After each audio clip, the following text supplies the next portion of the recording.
Hello guys, welcome to my YouTube channel. 10वीं कक्षा में तृतीय भाषा हिंदी का पहला कविता है मातृभूमि।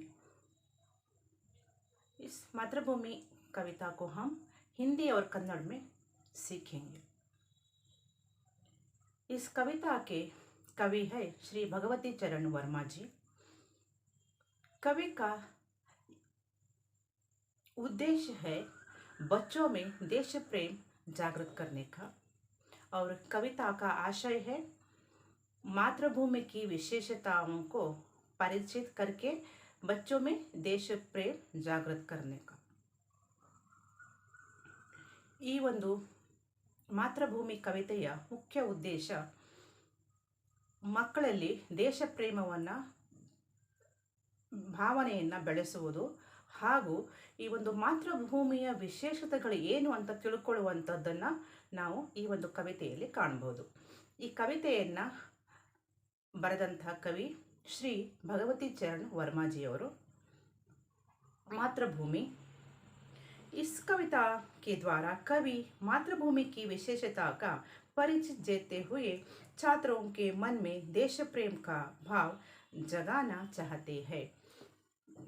ಈ ಒಂದು ದೇಶ ಪ್ರೇಮವನ್ನು ಮಕ್ಕಳಲ್ಲಿ ಜಾಗೃತಿಯನ್ನು ಉಂಟು ಮಾಡಿ ಮಾತೃಭೂಮಿಯ ವಿಶೇಷತೆಯನ್ನು ಪರಿಚಯವನ್ನು ತಿಳ್ಕೊಳ್ಳುವಂತಹ ಮುಖ್ಯ ಉದ್ದೇಶ ಈ ಒಂದು ಕವಿತೆಯ उद्देश्य। मातृभू शत शत बार प्रणाम, अमरों की जननी तुमको शत शत बार प्रणाम। मातृभू शत शत बार प्रणाम, तेरे उर में शायित गांधी बुद्ध और राम। मातृभू शत शत बार प्रणाम। कवि मातृभूमि को 100 बार प्रणाम कर रहे हैं। कवि कह रहे हैं अमरों की जननी है। अमरों की जननी, अमर मीन्स जो मरा नहीं हो, मरने के बाद भी उसका नाम अमर रहे, उनको अमर कहते हैं। अमरों की जननी है हमारी मातृभूमि, और तुम्हें 100 बार मैं प्रणाम करता हूँ। मातृभूमि तुम्हें 100 बार प्रणाम। तुम्हारा छाती में शायद सोने वाले हैं गांधी बुद्ध और राम। उर मीन्स छाती है। कवि कह रहे हैं तुम्हारे छाती में सोने वाले हैं गांधी बुद्ध और राम। मातृभूमि तुम्हें मैं 100 बार प्रणाम करता हूँ। कवि ಹೇಳ್ತಾ ಇದ್ದಾರೆ, ಓ ಮಾತೃಭೂಮಿಯೇ, ಮಾತೆಯೇ, ನಿನಗೆ 100 ಬಾರಿ ಪ್ರಣಾಮಗಳು। ಅಮರೋಂಕಿ ಜನನಿ, ನೀನು ಅಮರರಾಗಿದ್ದಂತಹವರ ಮಾತೆಯಾಗಿದ್ದೆಯಾ। ಅಮರರಂದ್ರೆ ಯಾವತ್ತೂ ಸಾವಿಲ್ಲದೆ ಇರೋರು। ನಿನಗೆ ನಾನು 100 ಬಾರಿ ಪ್ರಣಾಮವನ್ನು ಮಾಡ್ತಾ ಇದ್ದೀನಿ। ಓ ಮಾತೆಯೇ, ನಿನಗೆ 100 ಬಾರಿ ಪ್ರಣಾಮಗಳು। ನಿನ್ನ ಎದೆಯಲ್ಲಿ ಮಲಗಿರುವಂತಹ ಗಾಂಧಿ ಬುದ್ಧ ಹಾಗೂ ರಾಮ, ಓ ಮಾತೃಭೂಮಿಯೇ, ನಿನಗೆ 100 ಬಾರಿ ಪ್ರಣಾಮಗಳು।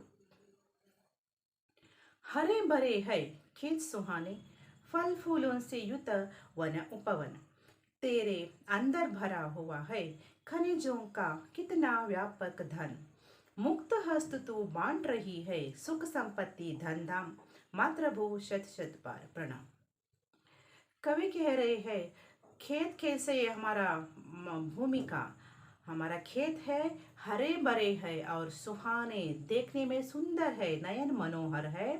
हमारा वन और उपवन सभी फल फूलों से शोभित है, और हमारा भूमि के अंदर क्या भरा हुआ है, खनिजों का बहुत व्यापक विपुल से धन भरा हुआ है, और माता सभी को मुक्त हस्त से बांट रही है सुख संपत्ति धन और आश्रय।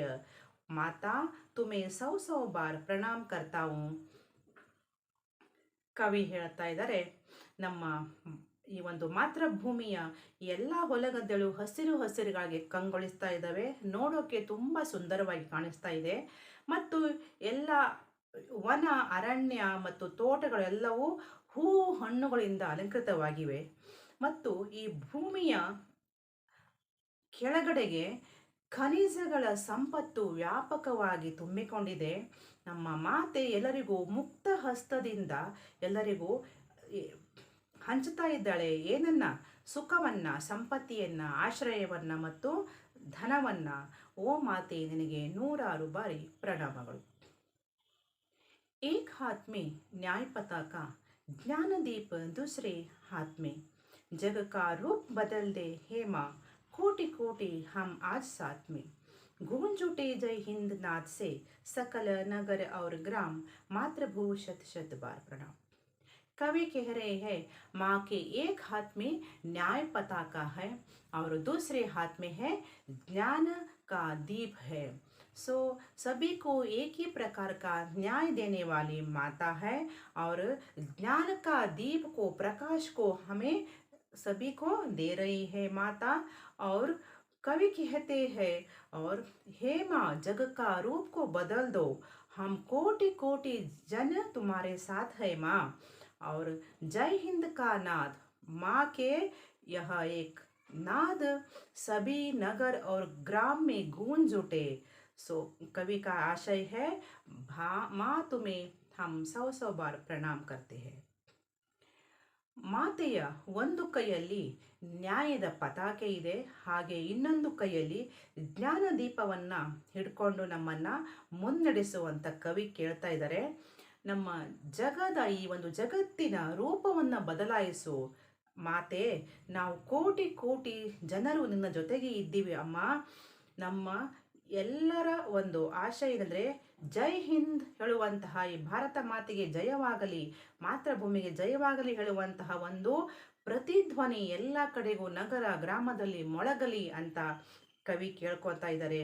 ಭಾರತ ಮಾತೃಭೂಮಿ ನನಗೆ ನೂರಾರು ಬಾರಿ ಪ್ರಣಾಮಗಳು ಅಂತ.